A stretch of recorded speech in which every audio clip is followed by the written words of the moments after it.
But try your best to hold straight arms. And here's what we're going to do. We're going to go across our arm. Okay, we're going to go like this. Like this. And then we're going to come back like we're paddling a kayak.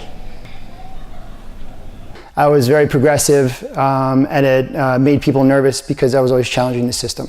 I'm sorry, I'm just so fascinated by it. Keep it going. Keep it going. Does that feel weird on your feet? Yeah.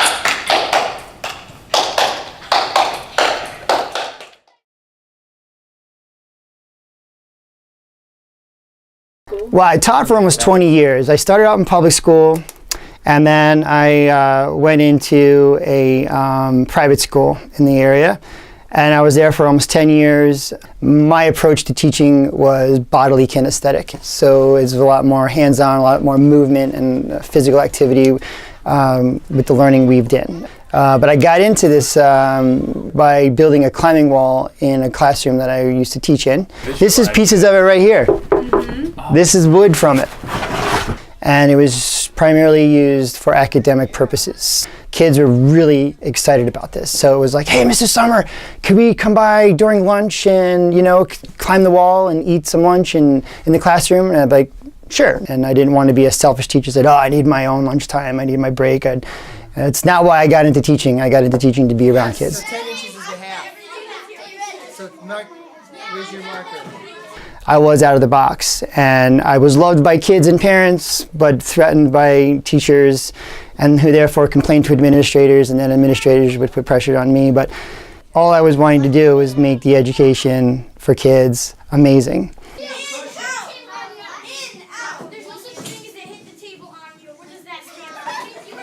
Instead of our usual Christmas party, we were called together to be told that we all need to find a new job because we weren't sure who was going to have their job and who wasn't going to have their job by the end of the year. So through that, I knew that something was coming, and I knew it had to do something to do with the climbing. And when all the pieces were coming together, I followed it. It was scary because, you know, I'm like wondering, this is ridiculous.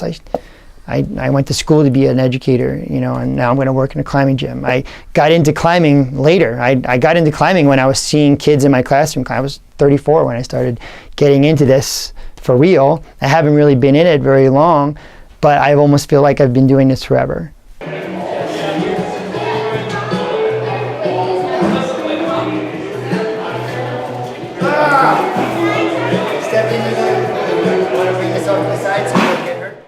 Right now I work at Central Rock Gym in Syracuse. What I do here at Central Rock Gym is I'm the youth programs coordinator. So I do everything youth related, coach teams, run after school programming, and climbing clubs.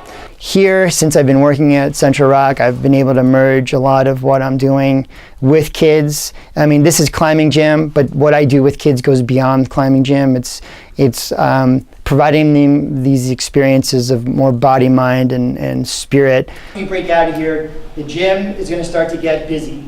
And so we have to be really, really mindful of how we are moving throughout the gym. And putting kids through these sort of obstacle courses, these challenges that I do on and off the wall, even if it's to learn how to do the figure eight knot, to tie yourself into the harness, you know. We're going to have some fun with it. We do alien or rabbit head?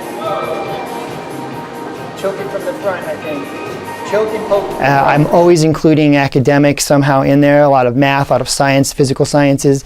Like I run a little climbing club junior for 4 to 6 year olds. So wherever I can plug in basic math, numbers, number recognition, number understanding, number sense, or the kid will come over to me and say, I'm 4. I'm like, 4?